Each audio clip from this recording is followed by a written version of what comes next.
为什么有的人一出生就在罗马，而你明明拼尽了全力，生活却还是一团糟？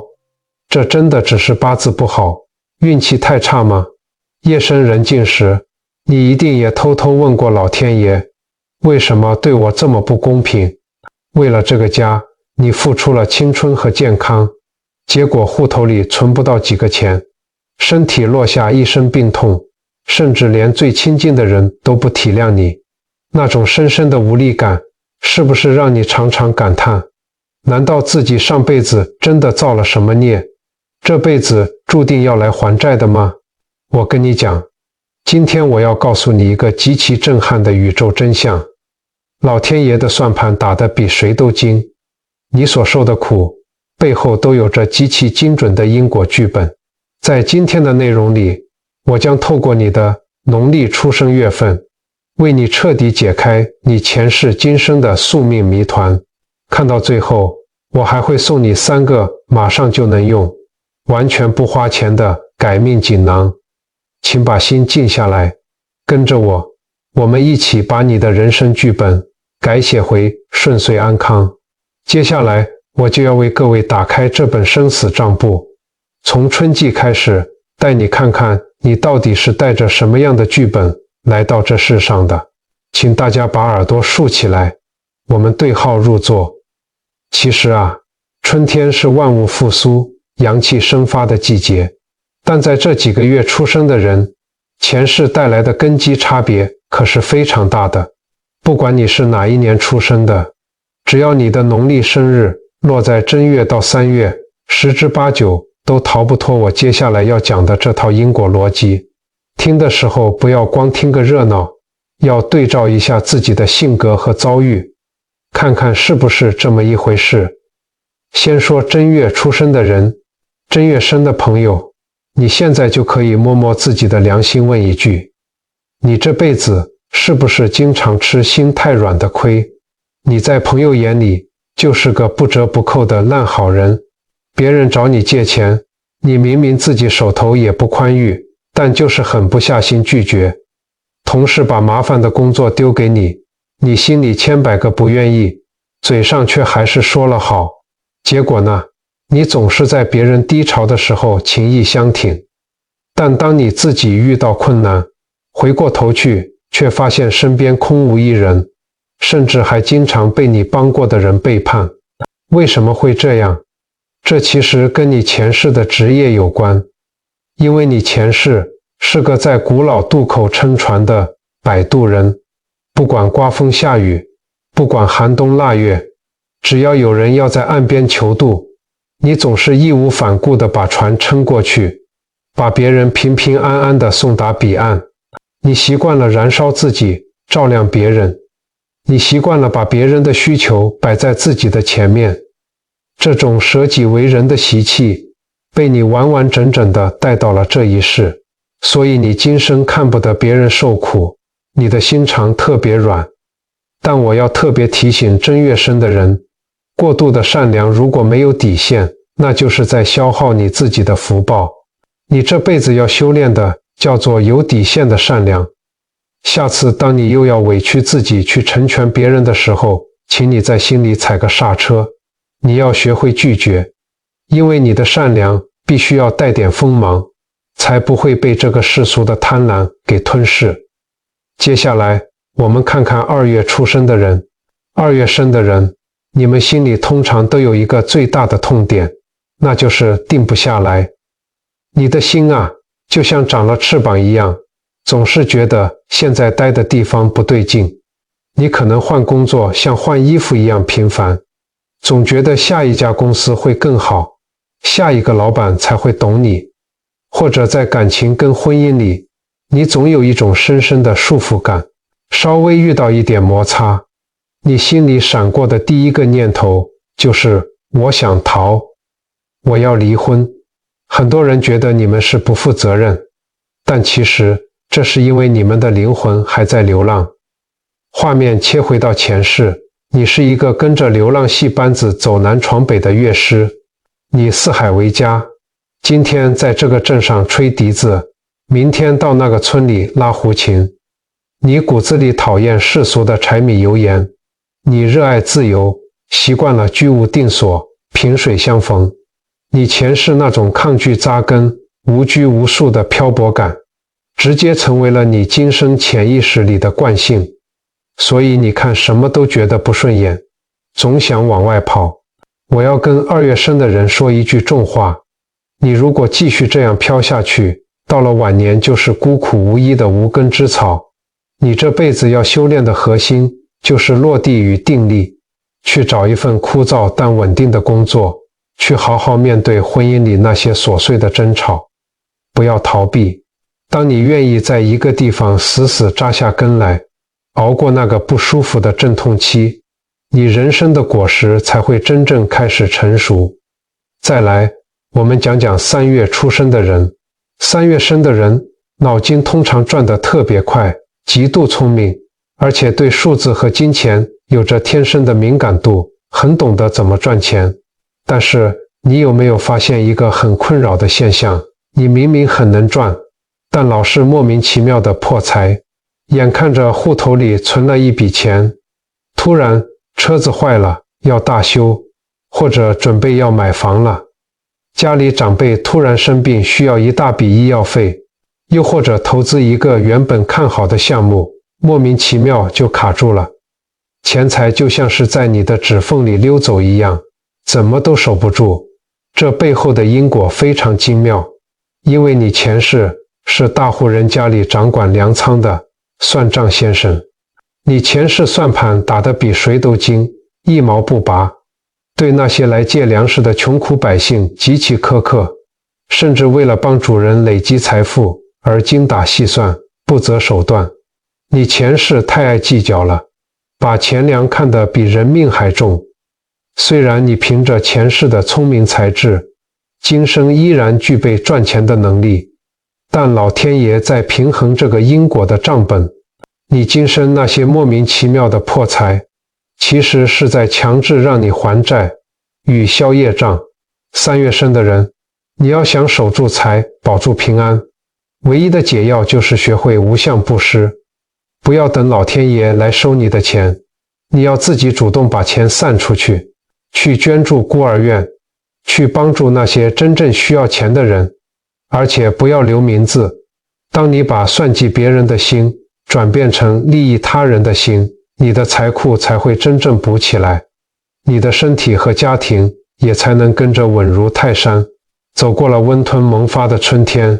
我们现在要进入夏季。夏天是什么？夏天是火，是热烈，是能量最为强大的时候。所以这几个月出生的人，不管是带着善业还是恶业来，那个能量都特别大，像烈日一样根本藏不住。报应在这一世表现得特别明显，特别直接，甚至带着一股强烈的宿命感。我们先来看看4月出生的人。4月生的朋友，你是不是常常觉得自己有一种深深的怀才不遇感？你明明很有才华，做事能力也强，甚至比主管还要懂得多，但每次升职加薪，名额偏偏就是没有你，而且你特别容易犯小人，在职场上总是被一些你根本看不起的人打压，或是被他们在背后捅刀子。你心里常常有一股怨气，觉得这个世界真是瞎了眼，为什么庸才当道，而你却要在基层苦苦挣扎？这股怨气其实是来自你前世的傲慢。你前世可不是一般人，你可能是名满天下的大儒，或者是医术高超的名医，你受万人敬仰，走到哪里都有人对你鞠躬哈腰。但也正因为如此，到了晚年，你生出了极大的傲慢心，你眼睛长到了头顶上，看不起那些愚钝的人，对前来求教或求医的穷苦百姓，态度冷漠甚至傲慢无礼。你前世站得太高了，没有弯过腰，所以这一世因果翻转过来了。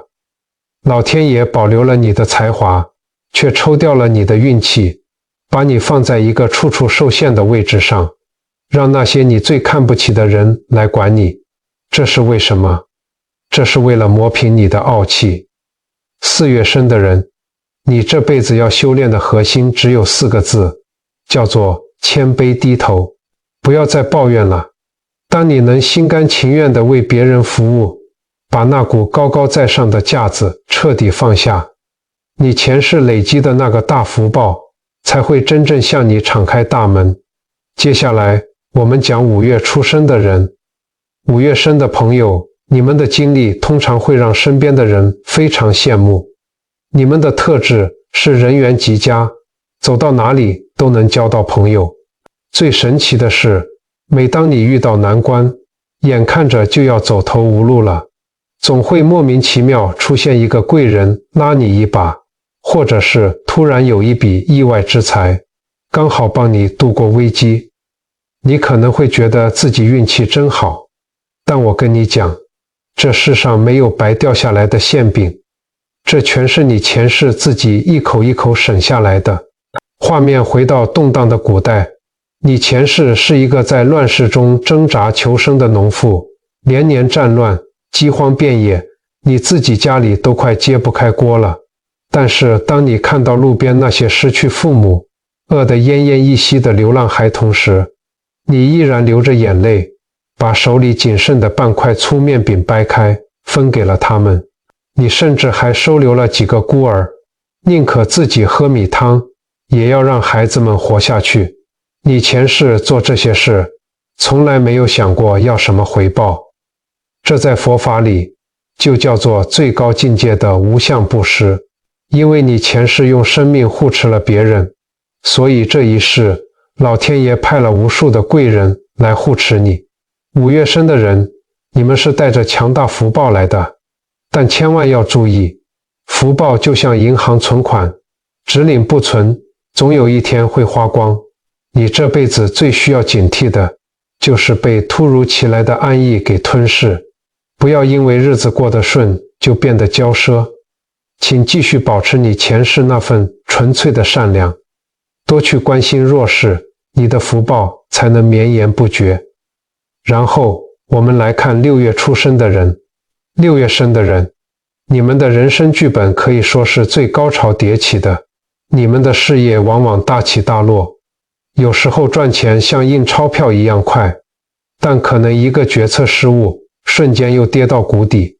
除了事业上的云霄飞车，你们还有一个很难言说的痛点，那就是身体经常会出现不明原因的疼痛，特别是那种钻心的神经痛、偏头痛，或者是自律神经失调。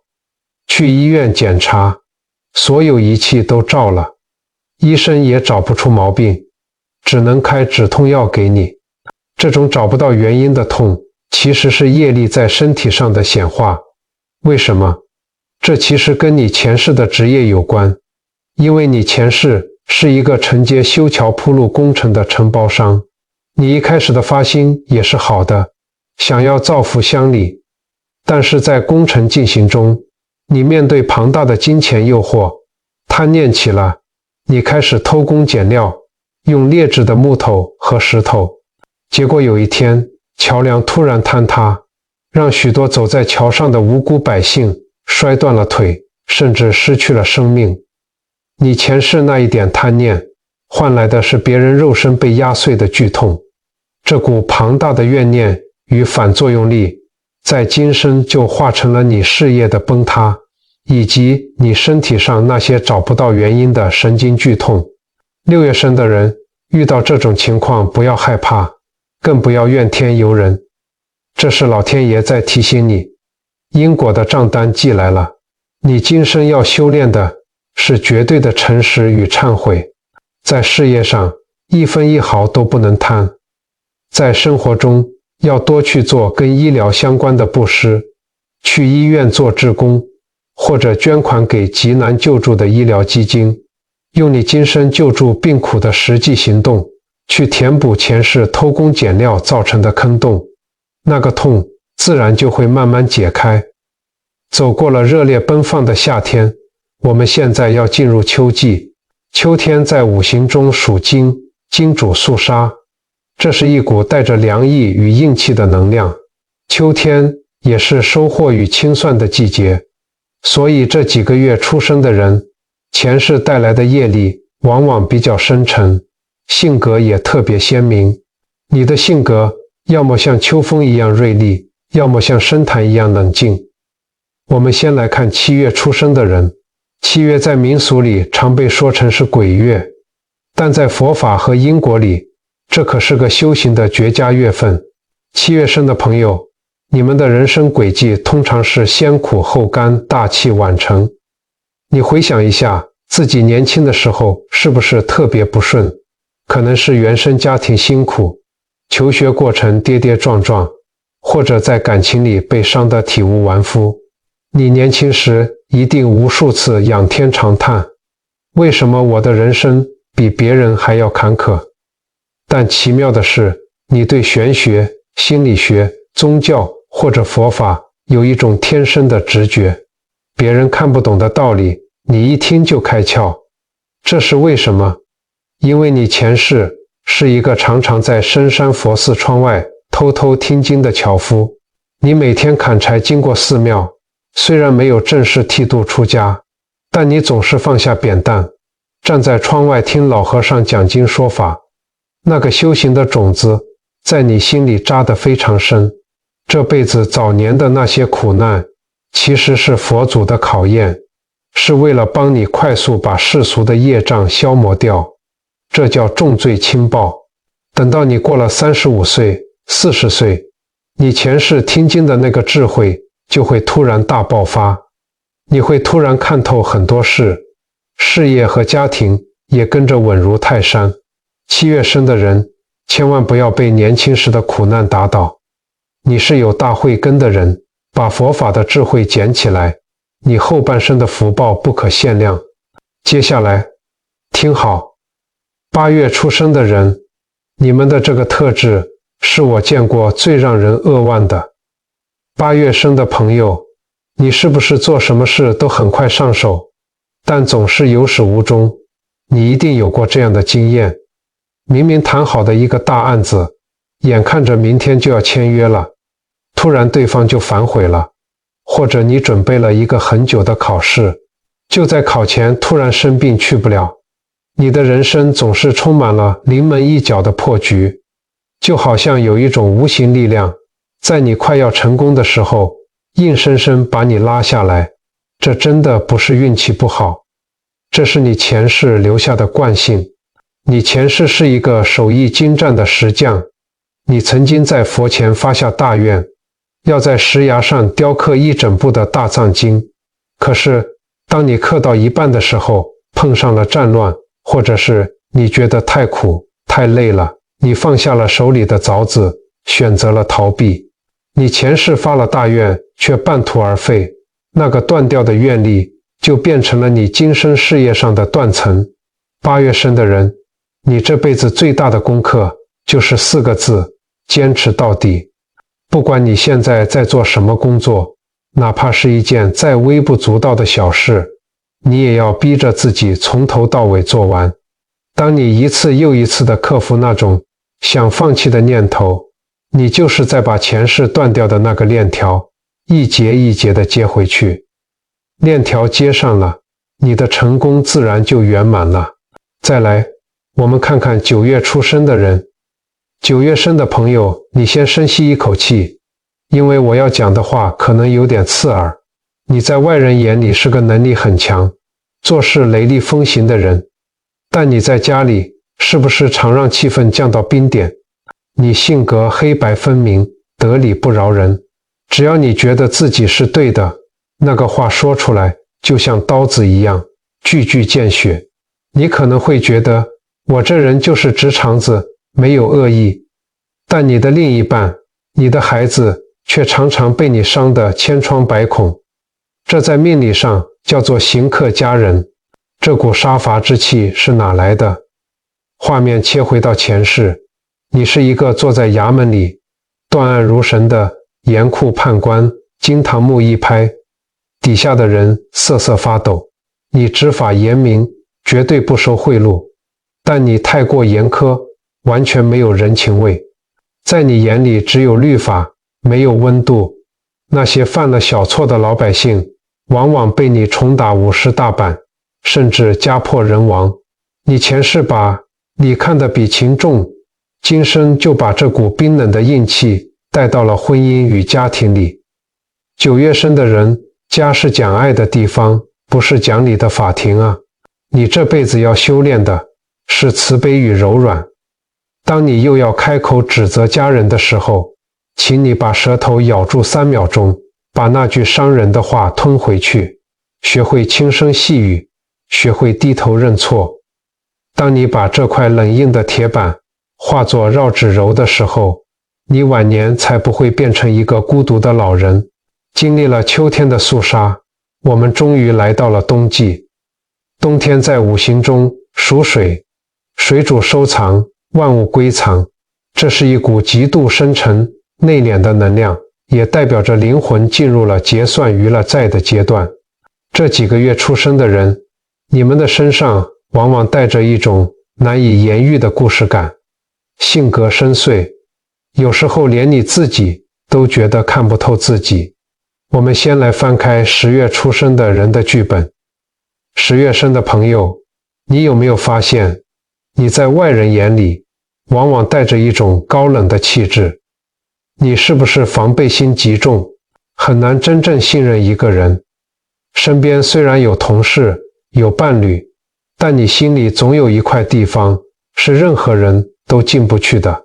你看似清高孤傲，甚至有时候会用冷漠来推开别人，但其实只有你自己知道，每当夜深人静的时候，你内心有多么渴望被爱，渴望温暖。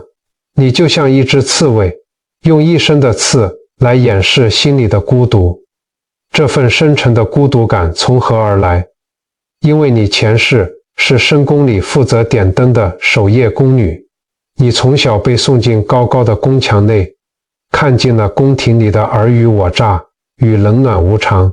在那些漫长、冰冷又死寂的黑夜里，你只能提着一盏小小的灯笼，独自走在悠长幽暗的回廊上。你习惯了闭上嘴巴，封闭内心，因为在那个环境里，只要稍微行差踏错，连脑袋都要搬家。你把那种深深的防备与高墙内的冷漠刻进了灵魂里，带到了这一世。10月生的人啊，请你听好，这辈子你已经不在那座冷冰冰的皇宫里了。你今生最大的功课就是敞开心房，不要再用冷漠来保护自己了，试着去相信别人，试着主动对身边的人笑一笑，把心里的那堵高墙拆掉。当你愿意让阳光照进来，你会发现这个世界其实比你想象的温暖得多。接下来我们看看11月出生的人。11月生的朋友，你们有一种非常特别的体质，你们是天生的倾听者。朋友遇到失恋、低潮、家里出事，第一个想到的总是找你诉苦，你总能给予最温柔的陪伴，而且你的手特别巧，做事情极度专注。但是你有没有发现，每次听完别人的抱怨，你自己反而会陷入长达好几天的低潮。你就像一块海绵，不断吸收着别人的负能量，搞得自己经常心情抑郁，觉得胸口闷闷的，好像背着千斤重担。这其实跟你前世的职业有关。你前世是一位坐在街角的代书，专门替那些不识字的穷苦百姓刊写家书。诉状，你每天握着笔，听着对面的妇人哭诉丈夫战死沙场，听着老农夫哭诉田地被强占，你听尽了人间的悲欢离合，生离死别。出于职业道德，你守口如瓶，把所有的秘密和悲伤都吞进了自己肚子里。你前世那种承载了太多他人苦难的灵魂重量，变成了你今生容易抑郁的根源。11月生的人，你们是非常善良且专注的灵魂，但今生你要学会排解情绪，别人的因果，别人自己要担，你不能把全世界的苦都背在自己身上。你最适合的修行叫做寂静悟道，去发展一门你热爱的技术或艺术，画画也好，手作也罢，把你内心的那股郁闷转化为极致的专注力。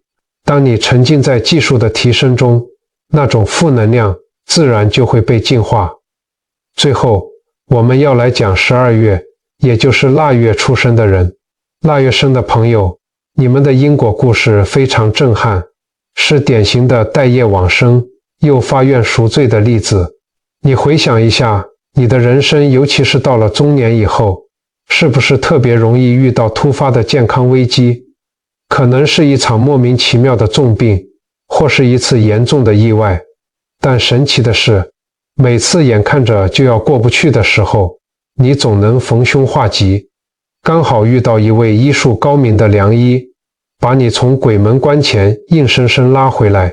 这种在生死边缘反复横跳的经历，常常让你感到恐惧又庆幸。这一切都源于你前世的一声弓弦响。你前世是一个以打猎为生的猎户，有一年冬天，大雪封山，你为了生存，在森林里误杀了一只极具灵性的灵兽，而且那只灵兽当时可能正怀着孕，或者是为了保护幼崽才死在你的剑下。当你走上前，看到他眼中流下的眼泪与绝望时，你内心受到了极大的震撼。你猛然醒悟，当场折断了弓箭，从此金盆洗手。你后半辈子再也没有杀过生，反而住进了深山，成了一个默默护灵赎罪的人，救治了无数受伤的小动物。因果的账本是绝对公平的，你前世那一件造成的杀业，变成了你今生中年后的突发健康危机，这是你要还的债。但你后半生护灵赎罪的庞大功德，又化作了你今生总能遇到良医逢凶化吉的福，这叫善恶双报，不能抵消。腊月生的人，你这辈子的命是你前世自己救回来的，今生遇到劫难，千万不要抱怨老天爷，你要做的是把前世的护生精神延续下去，多去做放生与护生的实际行动，支持流浪动物之家，或是尽可能的多吃素。当你用这辈子的慈悲去弥补前世的遗憾，你的晚年一定能够福寿康宁，平平安安。刚才我们翻完了这12个月的生死账簿，大家心里是不是都有一点底了？有人可能松了一口气，也有人可能眉头深锁，想着完蛋了，我前世造了这么多孽，那我这辈子是不是注定没救了？如果你有这个念头，请你马上把它打消。我常跟来找我的人说，如果你知道了命不好，就两手一摊等着倒霉，那还不如一开始就不要算命，不要知道前世。佛法讲究的是因果，但因果不是死板板的宿命论，因果是活的。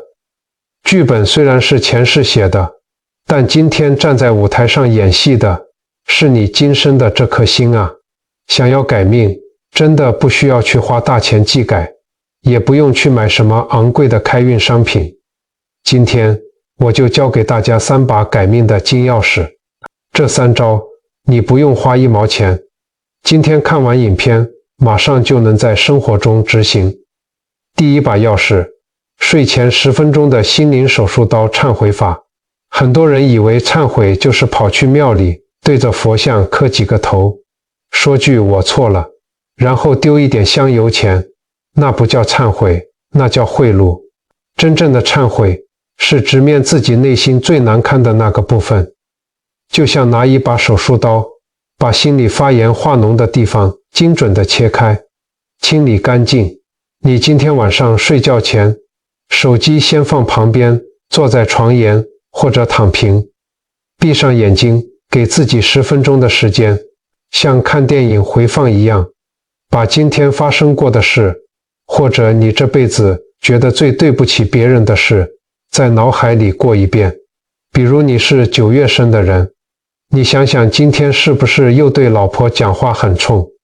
比如你是3月生的人，想想今天是不是又为了几百块钱跟别人斤斤计较？想到了之后，不要找借口，就在心里对着虚空，真诚地说一句：对不起，我错了，我今天真的太自私，太傲慢了。当你这念真诚的悔意生出来的时候，你心里会有一种酸酸的，甚至想流泪的感觉。这就对了，这把心灵手术刀就把你今天造下的那个坏种子狠狠地挖掉了，它就不会在你的未来长成一颗苦果。第二把钥匙，念起极绝的看门宝拳，转念观照法。我们人为什么会命苦？因为我们都是情绪的奴隶。早上看到同事摆臭脸，心里马上骂一句造业了。中午看到别人在社交群组或脸书上炫耀名牌包，心里一阵嫉妒，又造业了。晚上回家看见小孩把水打翻，一把无名火轰地烧上来，继续造业。这一天下来，你生产了多少倒霉的种子？这把钥匙就是教你把自己的心当成一个尽责的看门宝拳。有一句很重要的口诀，请大家记下来：念起即觉，觉知即无。从今天开始，当你发现自己又想发脾气，又想嫉妒别人的那一瞬间，你在心里大喊一声停，就像保全抓小偷一样，你要死死盯着那个坏念头。咦，我现在在生气，我为什么要生气？很神奇的是，当你一转头去看这个念头的时候，那个原本快要爆炸的火气瞬间就散掉了。只要你能拦截住一次发火的冲动，你这辈子就少了一次跟别人结怨的机会。坚持1个月，你看看你的面相会不会变得更柔和，更讨喜。第三把钥匙，不花1毛钱的命运，肥料期不施。很多人跟我哭穷，说老师啊，我也想做善事改命，可是我没钱啊。谁告诉你布施一定要花钱？佛法里讲七布施，也就是不花1毛钱也能积攒无量福报的方法。我今天挑3个最简单的教给你们。第一是严施，也就是给人一个好脸色。你能不能不要整天摆着一张苦瓜脸，去超商结账的时候对店员笑一下，回到家给辛苦煮饭的太太一个微笑，一个真诚的笑容就能化解别人的疲惫，这就是功德。第二是严施，也就是多说好话，把那些酸言酸语、抱怨的话通通戒掉。看到同事今天穿得很精神，大方地夸奖一句；看到孩子有一点点进步，用力地鼓励他。你的几句好话，可能就会拯救一个原本心情跌到谷底的人。第三是心施，这个威力最大。当你去菜市场买菜或者去公园散步的时候，看着来来往往的陌生人，你可以在心里默默地发愿，祝福这些人都能身体健康，都能平安顺心。没有人知道你在想什么，但天地鬼神知道。你这一念纯善发出去，你自身的磁场瞬间就亮了起来。这就是在为你的命运施加最好的肥料。今天我们洋洋洒洒讲了这么多，从你在娘胎里怎么挑日子，讲到了12个月份的前世公案，最后教给大家这3把改命的金钥匙。千言万语其实就是一句话：知命不惧，改命由心。你的过去无论是充满荣耀还是充满遗憾，那都已经过去了。前世的账本虽然盖了章，但今生的空白支票正握在你的手里。不要害怕命运的考验，因为每一个考验的背后都藏着佛菩萨化了妆的祝福。不要抱怨生活的不公，因为每一次的低头与反省都在为你的未来铺就一条平坦的大道。影片到了尾声，我想邀请每一位看到这里的朋友，我们一起来做一个小小的却充满力量的仪式。请你现在就在底下的留言区留下随喜功德或者是身体健康这几个字。千万不要小看这个动作。当你打出这几个字的时候，你的心是善的，你的念头是充满祝福的。而当这支影片累积了几千个、几万个这样充满善意的留言时，我们的留言区就会变成一个极其强大的正能量磁场。这个磁场能够化解戾气，能够帮你挡灾，也能为你和你的家人聚气祈福。愿今天听到这些故事的每一个人都能放下心中的执念，解开过去的结。愿大家身心双修，福寿康宁，相聚即是缘分。如果您觉得今天的内容对您有启发，或者让您的心多了一份平静，请顺手按个赞、分享与订阅，这对我是莫大的鼓励，也是我们结下善缘的开始。未来的日子里，我会继续在这里陪您一起修心养性，探讨更多人生的智慧与平静之道。我们下期再见。